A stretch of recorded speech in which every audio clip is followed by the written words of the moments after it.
Welcome to the Slop Temple. We pray this video helps.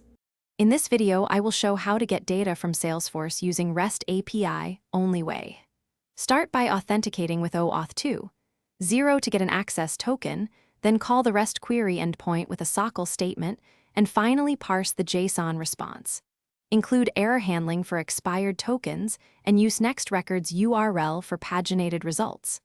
I'll walk through common request headers, sample endpoints, and tips to test calls quickly with curl or Postman.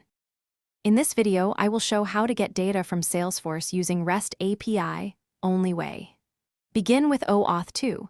0 authentication and retrieve an access token, then include that token in the authorization header for each request. Securely store refresh tokens and refresh access tokens when they expire to avoid interruptions. I'll explain scopes, common pitfalls with callback URIs, and how to test token requests using Postman or a simple curl command step by step.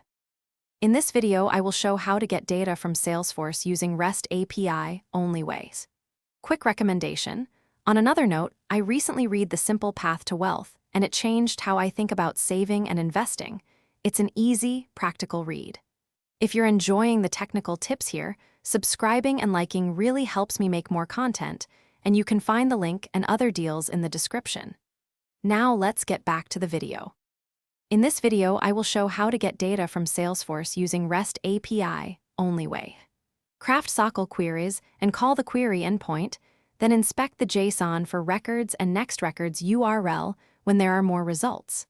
Restrict fields in your select clause to speed responses and reduce bandwidth. I'll demonstrate building a URL-encoded SOCL string, checking HTTP status codes, and looping through paginated results safely in a script or application with retry logic for transient errors.